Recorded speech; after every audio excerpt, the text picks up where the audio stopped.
me mamwa ha ebiom eba me wo case Anaa me din di abne yi Adom me sa atnemu ama efia pokua vim lady we tu kwan kakra nyame ya Adom next week obeba na obaba baji ne dwumedie na ode ato aso na minim se contracts ya de ayaka ne edi ho nkomo bebre e wo case Anaa so na so a lawyer for no eni omo hihye mmra ne se bibia ye bia ye contract se metina ha krampo amenimu ka se krampo no ye contract na amenimu akono se ukoto ade kra wo edwomu a form of contract because uto ade ne na wo de kofie na anye yi a utan ti bi de ko ekoju usika enti bibia ye bia no contract kakra bi ewom enti ene ye san ba behwe contracts na nkomo aye ba bedie no efa taxi drivers omo ye work and pay eno ho asem ya asem a edi ekoso a edi nkofo nya pa enti no montwa me twa me ho abasesi a na me ba ye de asem no any lawyer a oba betinem a share yam rana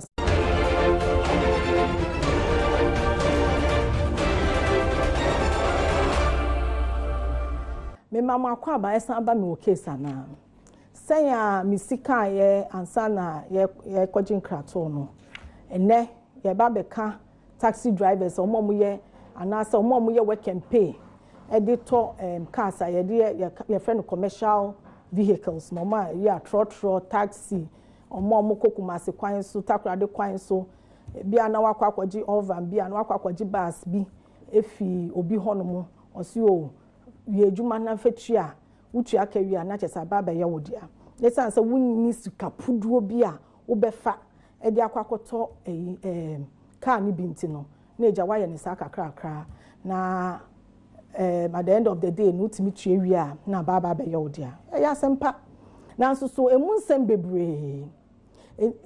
bebre se wuti bia meka sei obi a ohwe me wakosa atipia ni muda ana onimo bi kura wakosa atibia ni muda ene ho asem ene aba ye baba beka obi di na samaba na obusa se owo case Anaa ansa na me de asem no betu dwa no me ba be introduce ye lawyer ba akopɛ ono de o say human rights ka ka wo twi mu sen nipa pa wudie edwuma no de wetu ne hu esi ho se oba ba ye obi apefa ho de obi ampese besisi no enti no ene lawyer ba akopɛ lawyer sosu obi enim no ono de onpe rough so hu se obi tieti obi fa ho die so pe na ogina ho na waba wasonsa na edi wasem ama ene waba na asemi a ededwen ana so obi dia bedum yin wa cheche yase se ekwan ya nipa ne befa so ana so wa cheche mpo se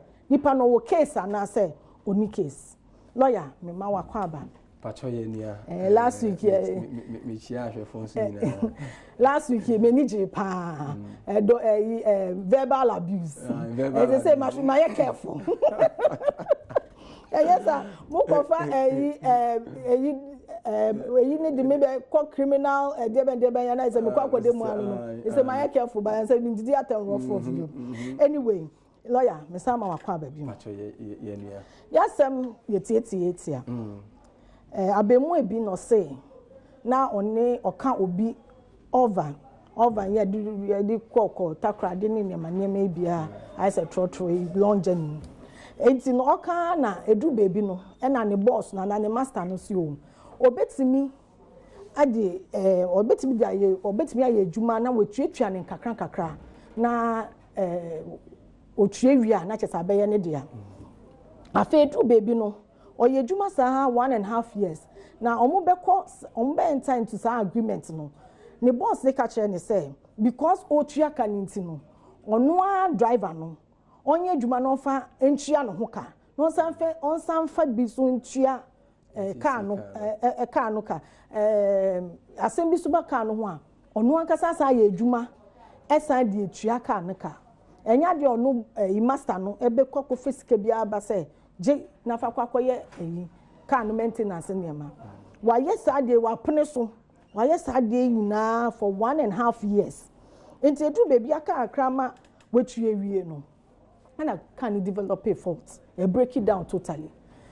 Because in the terms of the contract, nature say on the master needs me money sika and found koye nintino. Or the call workshop, not just a major fault. I say a ground the car no. Into the car is see her. Bear said 2 months. After 2 months, nature it's not on fat sika and concochia can they say weekly and monthly, whatever the terms were no. Until me found call. After car no ye you say car ni we ono kope sika kakra kwa gi loan e wo bank e di be say sika ni we e be ye or papa ne say 2 months ni umbre mi sika ntino ma jamaica meanwhile no wakokọ gi sika e wo bank a onim say o di say kai na say ba road a obetimi di ayedwuma e de etuatua loan kakra mo say wanfa can umbrella within 3 weeks so said then now we terminate contract no na che say sika we twetwetwetwe ni nyina no ayekwa enti obusa say owo case ana we die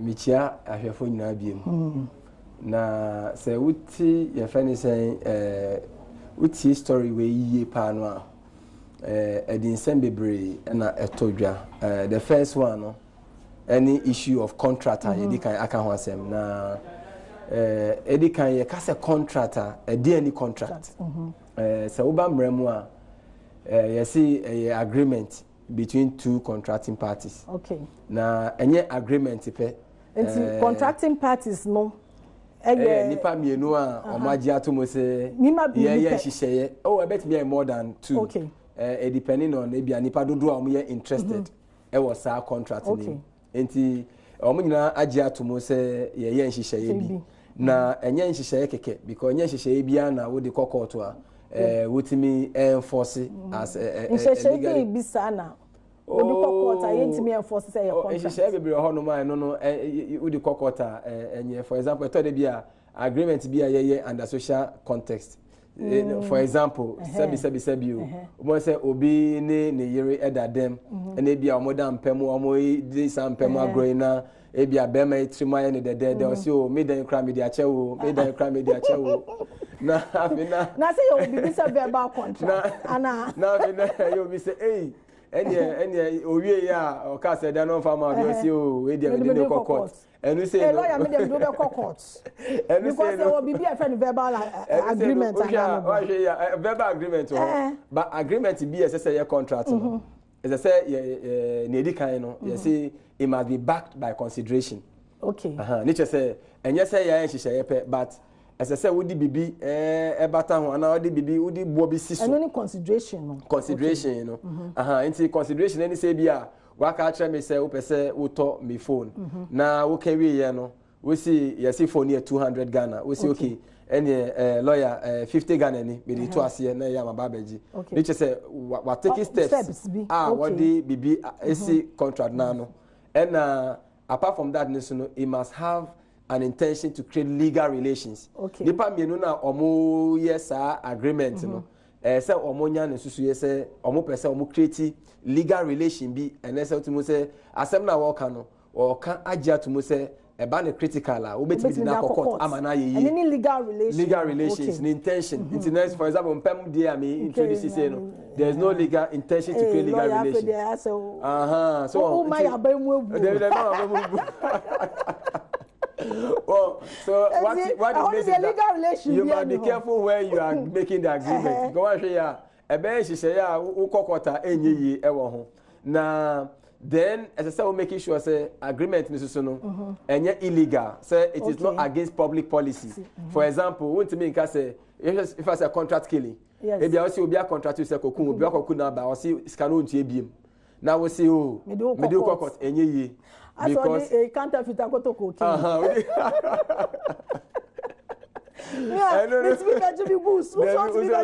Exactly, because it is unenforceable because it's against public policy and it's illegal contract.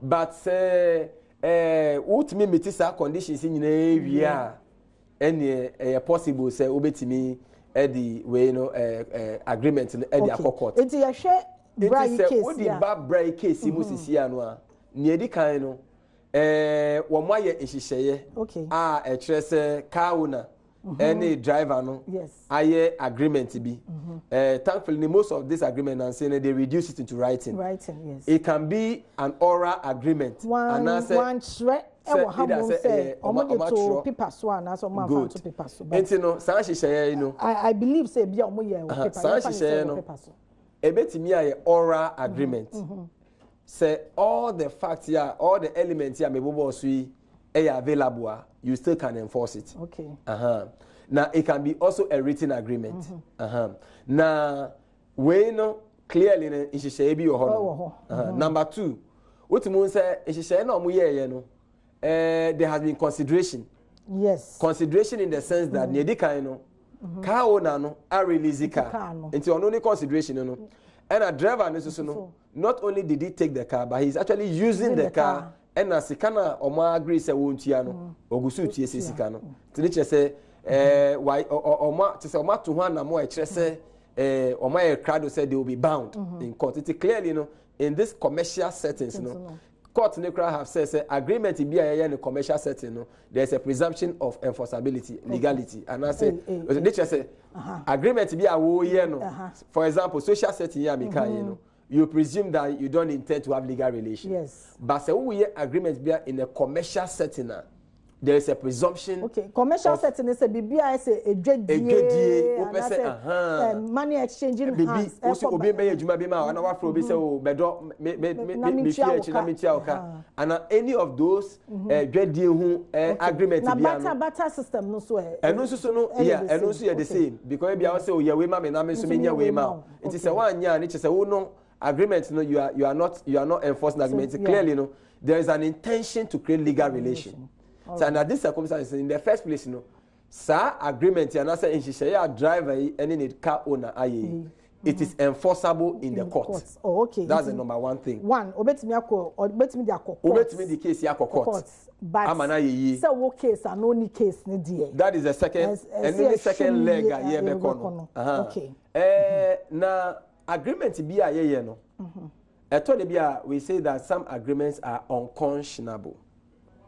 Your case agreement is unconscionable. So conscience. There is a conscience. Okay.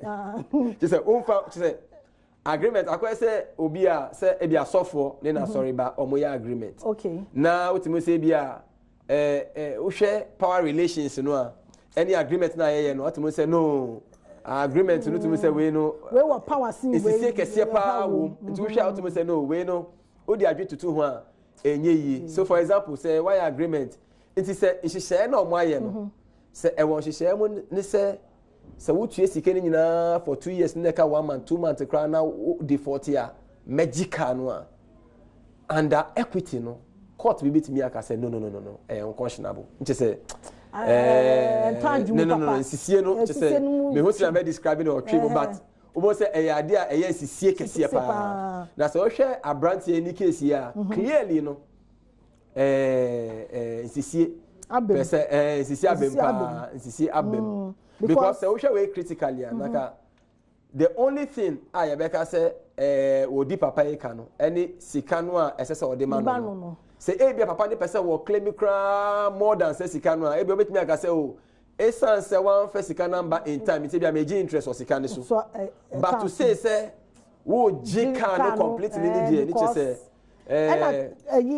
moreover crampo so no car no or the akwakosi workshop and no oye hu ejuma there's a lot of evidence to say me dey abesi one na me mfanye ejuma exactly enti so we nyina e ya dey a dan ho ana say na dey say one enya dey a we plan is say one betie sika no eno ni number 1 and number 2 nyame ya adom a like wabone ho na onye na adwen say won siesie kan na so emfa anya ejuma ti say wakwa gigi loan ni nioma e dey siesie kan no ama kan no ti say all things being equal no say o allow man no na wo back to na ejuma ne so a obetimi etu siesie kan no enti clearly no utimi say ade a papa no opese osisi abrantie no na ade ba ko so wa ha no wo se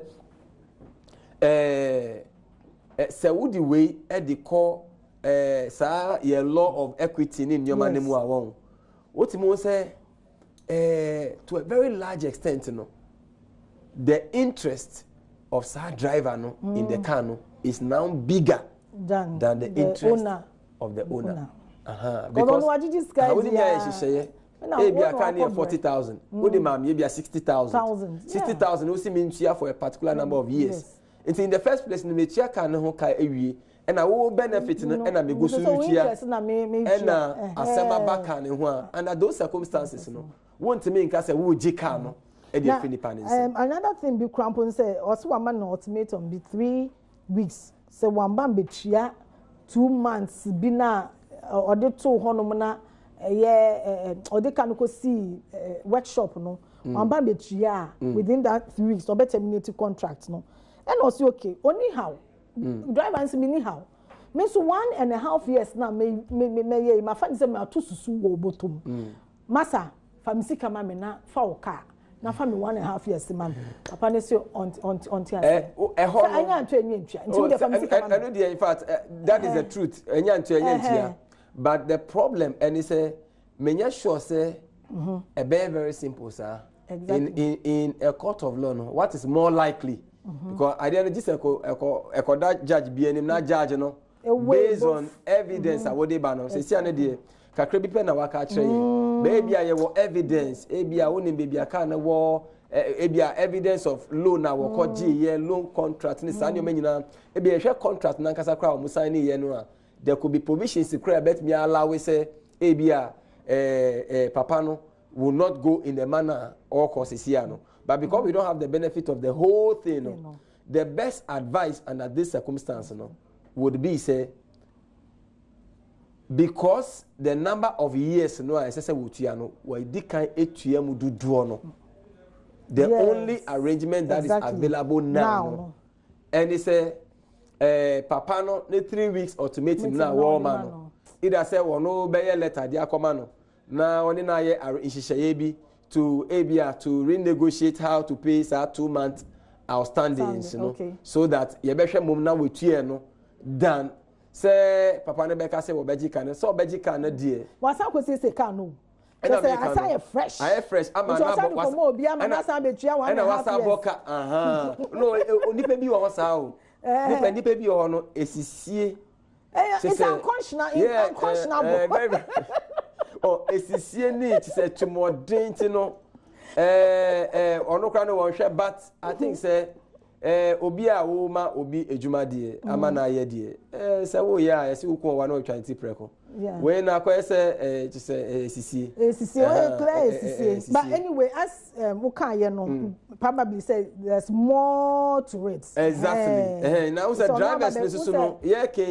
drivers mo amuni mo hu on drivers omunu kredie na to de bia mama sam de we go to the other side na aye some way bi so na fe na feel na drivers bebre wo hono mo a eto de bia wo de ka be ma wo say omonye sa work and pay eto de bia omo nheda disu the way asese wo mudi so na ne se ati ase ne se nipa o ye ka wo na no ne ntia o ne wo ye sa hihye no ebi ono so plans bi e di message sika no enti se ene wo call na wo ba na story another day another story wo yes anu a wo mbwa ka ona no na ebi obehwe contract kra na ebi kra na ka ona no me have right to driver bia se sia ono so for 2 weeks na onkoma ma ka ona no sika na ka ona na beji and ono so na yin so the ko see workshop na ka na say wa wan frɛ ka wo na nka nche se ka no e wo workshop nti oni de na dwimu no he is waiting for nisika wan famba and wa ba ready queue no afi na wo patcho no say ono sha we breach contract no agreement am no ko ye no wan yen say ka na say ya so because until say me hand over keys ni papers na ma wo the car still belongs to me. Exactly. It is so, in the name of the owner. In the BBS here, I don't one from me and can't share me. Exactly. So exactly, and that is sometimes. What's the point is that agreement is agreement. Yes. And yeah, will be an ordained agreement. Nyamisum. And I say, oh, and yes, if I no. Agreement, agreement. Intino. So we need a agreement. Say be a week biano, midway and a medeba because of arrangements. Na and I share na many one. Esa o hwe na odiko. Se bibi nti wonti me mfa nkwa, esa what me free nipa no. Ka chen se o ka me dey ko no. Problem say ena enya. Nti me di akosi ebia workshop. Yes. Na because of workshop nti no, me sure say week we no, me nti me mfa we imba. So if it goes more than 1 week, esa o ma driver, o ma master no etiasa. Because se o ko dru court ni be hwe sa nyoma nyina e de hu se o no krese nipa no say na wodi no kre won adwuma mu except that we no na anko yi so it's very important to say we a taxi driver, we a trotro driver, na woni wo car owner e won hihye bi a wo be bomodin say wo be disan hihye ne so na se bibi nti wontimi ndi so a say wo ma na so ti but nia woka ye say no kresa say nia tie dia and for the car owner to take the car no be unconscionable. It will not be right. Be unconscionable. Lawyer say unconscionable nature say power it shocks the conscience. It shocks the conscience. O dream want to say no. I say eyi sikenini ohieni o hwe moto mu a baako very deep, baako very short. Enti ba ne sana ya agreement say baako upper hand say baako enti no chese sese no car owner no ne oye no minim say o sika no say no krane pa ni say ya state wa ha ne dia na chese car owner no oye asisi anya so oye sisi o sisi driver no and na driver no so ewo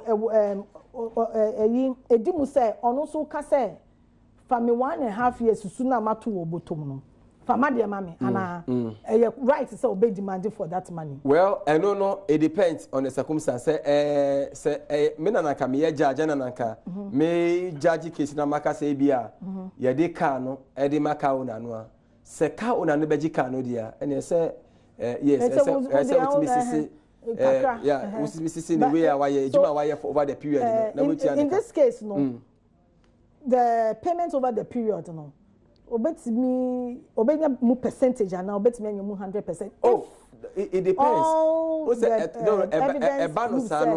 Ebano sanwa. Then what it would mean is that over the period na juma wa nyina na ne wo ye juma ma. Ti se trotro no week bia no ye tia drivers 200 Ghana. Ana bosume bia ye tia wo e bia 500 Ghana and the sa bosume no and e be calculate from the time or sha say we drive car no to the time na we ji car no. Now we all we no on salary on share car no master no maintenance nyeme bia problems bi ba driver na but the point is that what it means is that sikana na wo nya Africa ne mo no eno na wo use it is a bibi o ho say ye di mawa okay wo salary ananka lost your friend say lost earnings okay e bia bibi ananka wo benya within the period na wenya no sa nyoma ne ye be boa no to get near the amount. Oh well, we bet be demand interest because naka wo ye ne ka ye tia wo ka for 1 year no. E bia nka obey savings bia na bi kaka. E bet be calculate ni nyina na ye aka ho.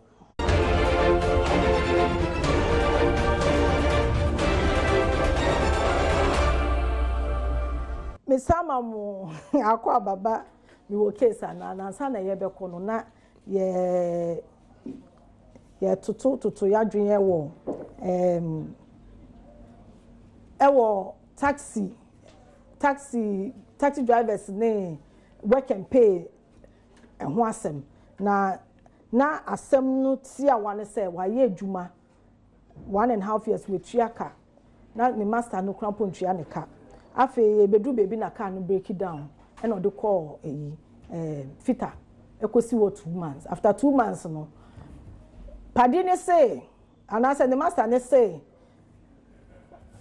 alright say one fa me sika 2 months na bra me meji me keys and also on so want say so be do keys there near 1.5 na my juma na me church or canina masa fam sika mame papa ne say he ne ha emba so ne ba so china no abebusa so case Anaa lawyer nchemu an say o case say asem na o ka no say ya na tie dia ene na o case na no krampo no so mukọ court a ye behwe salary e dey ma drivers na ya calculate na bia ya sama osam one or two benefits be damages be for breach of contract na dey aka ho amount enti na no na ye ka ho asem ansa na ye kwaje krato no na another case ewa ha a case we dey say yen nyina ne ka yin dan ke be yedi if we say ababa wa bi no say enche ye bia no konye adwuma wo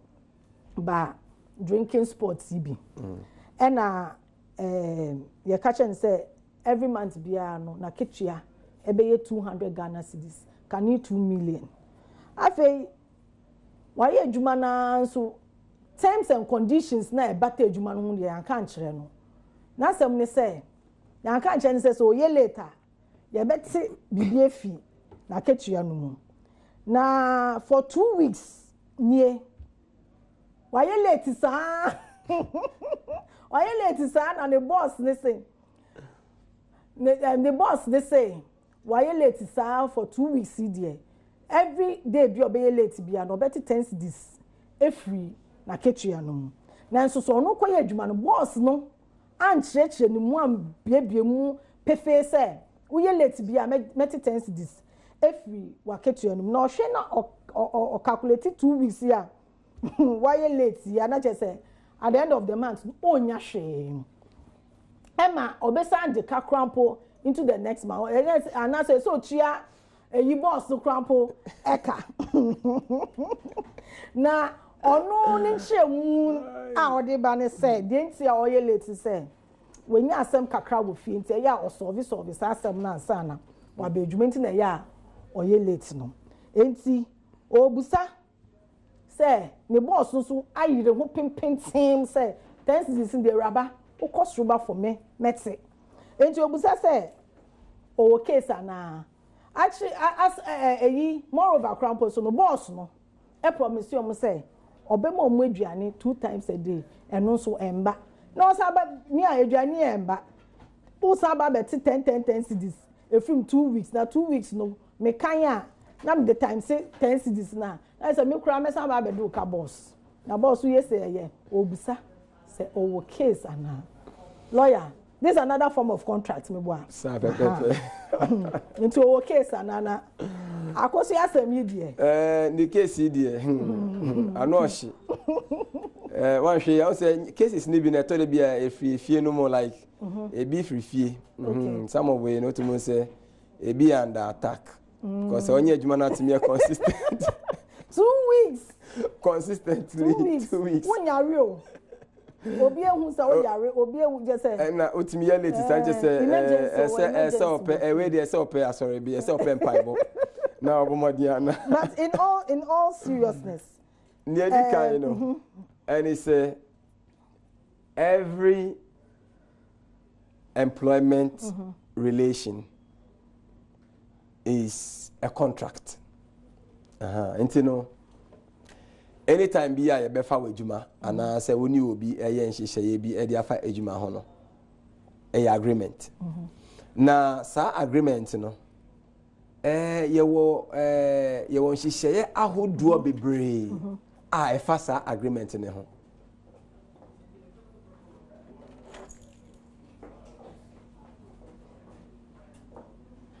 yewo nhihye ahodo bebre a e bata sa agreement ne ho.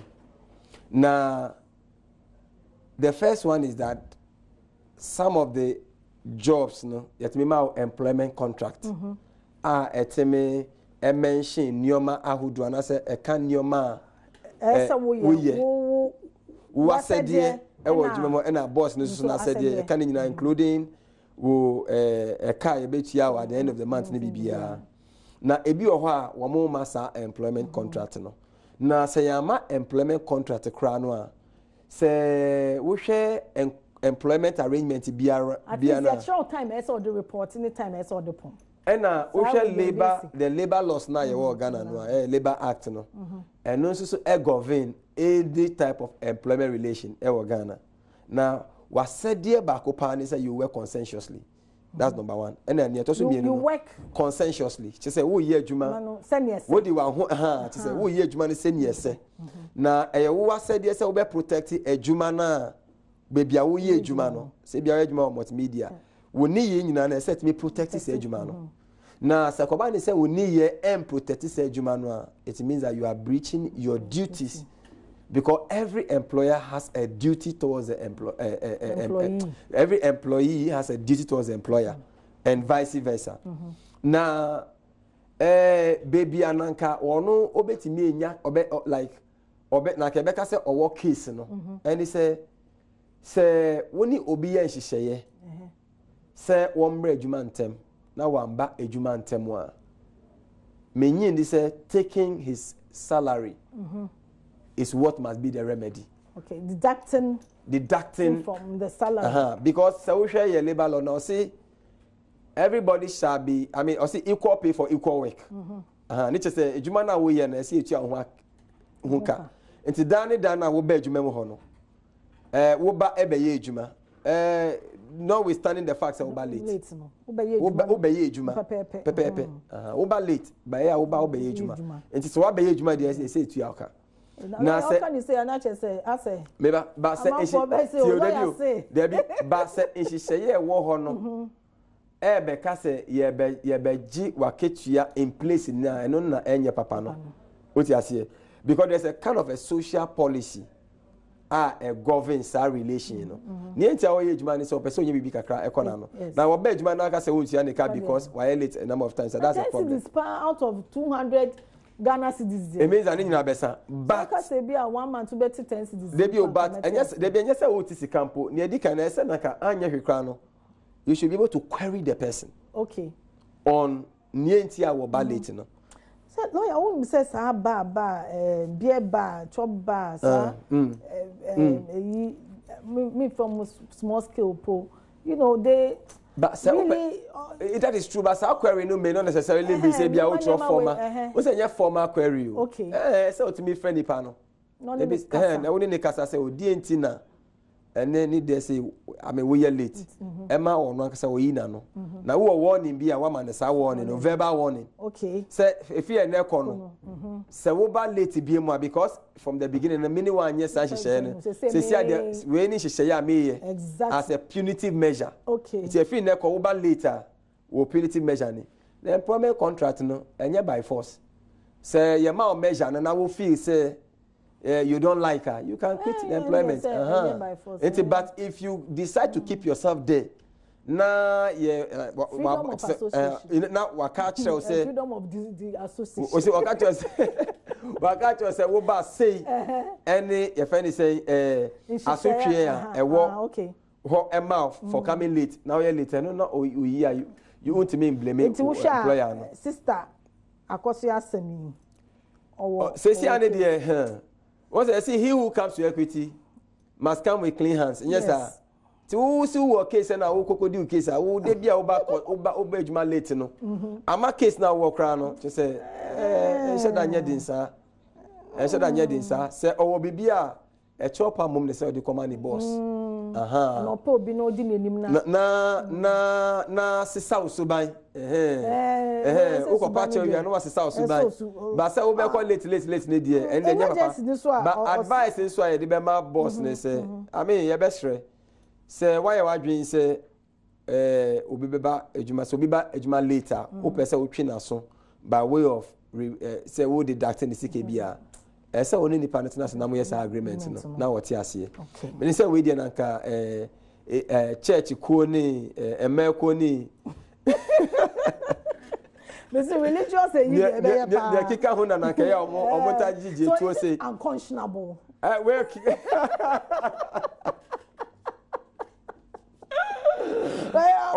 wait, the other say it's unconscionable. If unconscionable bag near way no boss ni ye. We say what me say no, we say abaya no. Ono kwa no oni ochire no. Oni to me oni ahwande bi odi be come bia ntene ne ka. cedis out of 200 Ghana but no so call late for 14 days that day. So baby or call late dodo. 14 straight days late. Also emergency. Emergency. You say no. And they saw this close emergency. Dialysis every morning. God, dialysis every morning. Case with you. Case with you. I got to judge you. Corner judgment. Who time me judge me baby. Now when you 2 weeks. Oh, you're correct. Then the second, you know, so the issue is say, bra boss. I say, Obama Mujani 2 times a day. I don't know so my Janus. Oh, yes, sure, say late now. You're in here, man. There be anyone stating it clearly, but the promises 2 times. What's our promises? A hungry man is an angry. Once our promises of a mom with Bianidi and the boss and was said yes, or money Bianino. It will be Anya who crown say, oh, it is our tendency this year. Would they just balance it? Or say Bianina every day food be uncrabbed me attention. Yes, sir. The best balance exactly. Okay, yeah, baby, phone lines no. Now, a beer what's any in some my king is share, what's me free. Now, lawyer waha. With a free consultation, we lawyer who call the officer, the chambers, and yes, who be who no crown no lawyer me wa.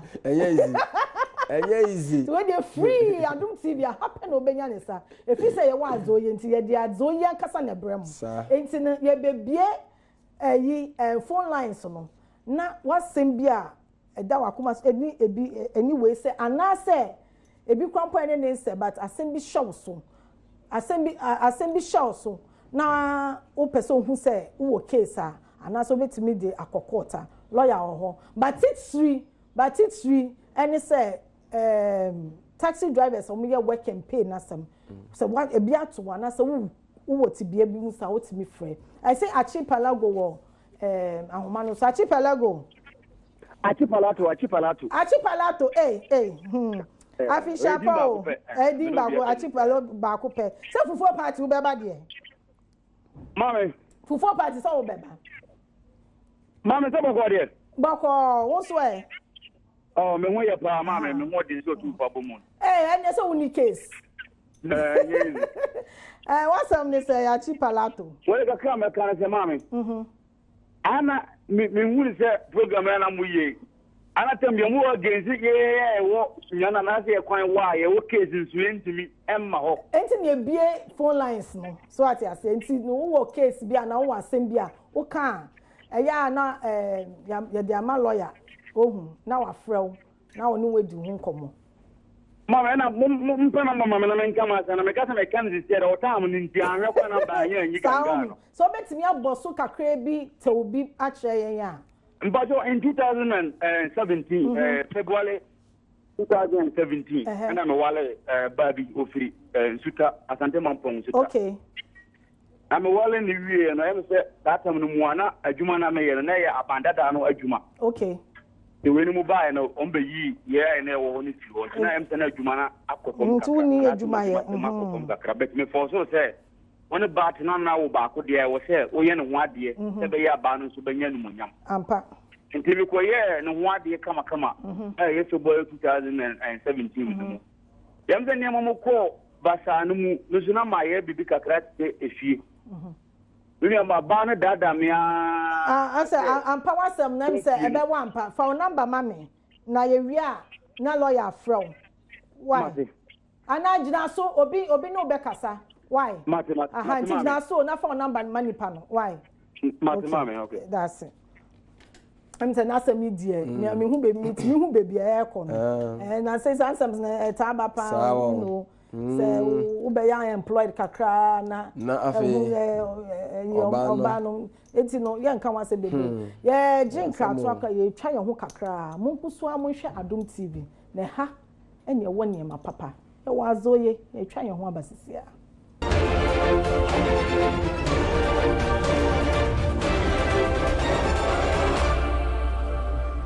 Me mama kwa basaba mi wo case na asam na ye de na ye be ko no Akosua ese ono okoye adwuma na time open no ko adwuma na boss na kan kire no say so you late be adwuma o bet 10 cedis afi wa ye late be 2 weeks bia boss buefu me beto 10 na wo twa me ka 200 Ghana cedis na what be 10 cedis no times 14 na masa ahin na beka wo kra ka chem say wo sama me aduane 2 days aduane kra san famba saba betim 10 so busa so okay sa na e na lawyer sim madam what's the media yet me fan commercial bank for us to e che ho na yenyi a ne ya richi na ya da so e bie phone lines no ti wo asem bia otimi frɛ yes Michael wo line also Michael. Hello, good afternoon. Good afternoon, Michael. That is saying. I'm here to answer. Yeah, me Adom. Michael, I said, "Child, pardon me. I am back in business." Yo, lawyer to you. Let me continue. Me say, the organization beat me promote the workers. Now later on, like change of government, I'm going to withdraw it back. Okay. Lawyer. Okay. The woman say you will be an accrued right. Okay. Na once I win first government, a contract. Na buying contractor that lives on, you have accrued some rights when you are found to be a obedient mean reverses way, So be reverse here. Work case. Lawyer says we cost too much. It's about time. Lawyer who throw book. Now we have program. Michael work case because it has an agreement and the agreement lives. The agreement lives on. Where there's like a man there to go and come. Some breach be pamu and I said wow and I said there's a termination there's still no. There's just a change and then near you and then papa. It's no Mr. Obet be abehu lawyer sosu obeboa na same way where the specialty. Anyway, I'm for our line also. Afternoon, ma. Me pato me pese me nso mo ankasa ase ho asem ba pese me mbisa say right say okota asase o say ye ma o papers bi ansa na wa ma won scan bi na dey land office akocheck ana lawyer. Oh, okay. So asase won sem na eba agreement mu and as eba contract. Sa sale of assassin we nyina no ni nyina ka sa contract ho asem aye ken share between the two people backed by consideration. Now sa consideration in some cases no sika would be ma and a deposit would be say nipa no na esa say process ntino bia won like impo frame no won to sika ni nyina because you want to go and do due diligence. Yes. We say making sure say agreement na wo remo no papa in fact na lawyer me tua kakra na me kona assassin no we say obi be our contract money obi e friend caveat emptor. Okay, it means buyer beware. Until wo koto na say we more careful na esa say we careful until one of the ways I want to be careful no and say me person me koye sa search no you can who draw be bra obetimi aye sa one of them is that you can agree. Some person me we search no answer metia bibi kra and e bi so ho be person o we bia me ye deposit we asan akwakoye sa search and only case no and what na a problem no we say eto de bia de obi e friend say agreement for lease ye ka agreement for lease and enye lease no e agreement contract a woni na sign say o me wo asasi a eda e bia multimedia ha no me person me turn dem out na me turn say na nhihye eda ho ni. And as part of Sanchi, one of them will be that Ubema deposit. We deposit now, due diligence. We due diligence now. That is when the buyer no, and I said the seller is sure of his land no. Onu yes Sanchi no. Enti most signing. Enti say uko na ABA ni dimu a and ono bridges agreement no. Now how do you get your money back? That's the problem. No, don't you sue for damages for breach of contract. Lawyer court. Sika de ko di musa na wa court.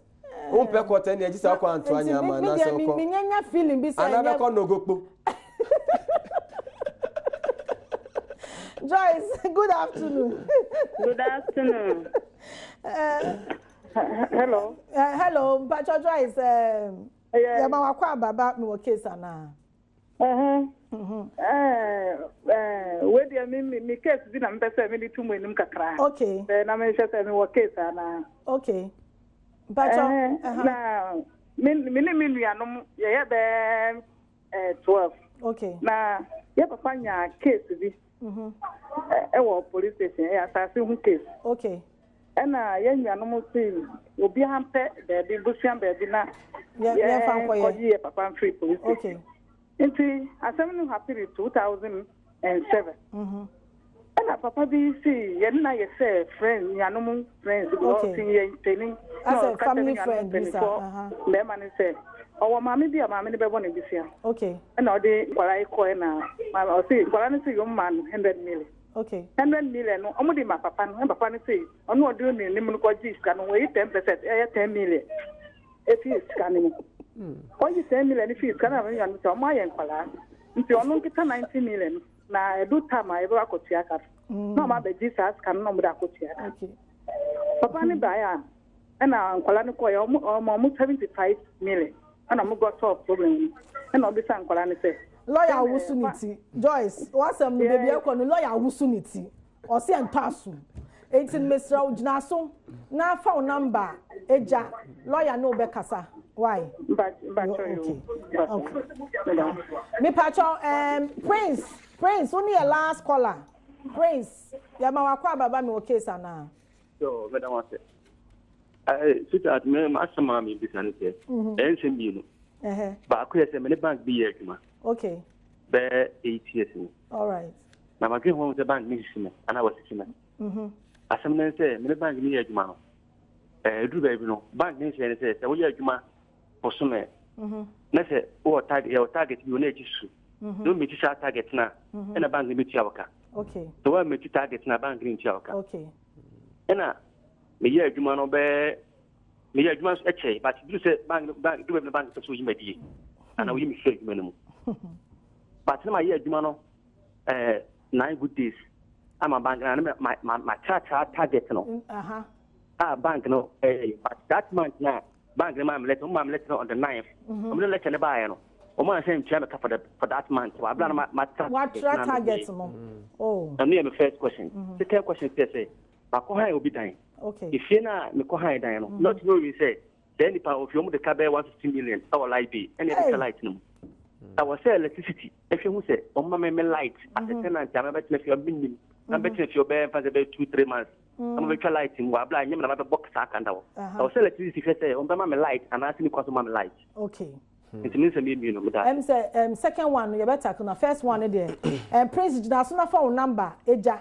Na lawyer no beka say tree e wo ho but electricity asem no e koso pa ne wo mu ni se agina nhihye a efiewura no any ECG4 ewo it is a banner sanu a be say liabilities no of efiewura no ye transfer e di ma wo a wo ye tenant it a banner sanu a wo tenant no wo right say you take on if you run because wo ba beji dan no one disclose antre wo say wo sa eka we ni nyoma wo honom ti based on that no wo tenant no betimi take on the if you run either and you can decide say wuntua oh yeah of course because that's not your until you have to in this case he can request for his own meter absolutely Prince and you are no amount.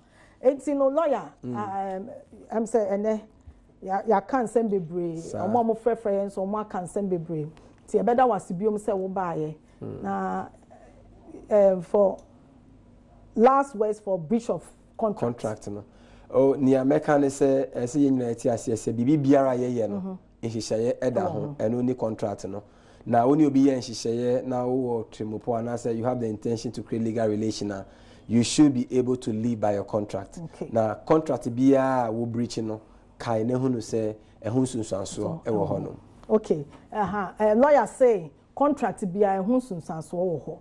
Now, who call into any contract make sure say terms no very clear. What's the ase and sana wakɔ saa contract ha ɛna de me wo case ana ebesi me din di abne yi Adom next week efi apokua ebaba beji na konwa no ato aso monkɔ so anhwɛ Adom TV efi sɛ ye wo azoye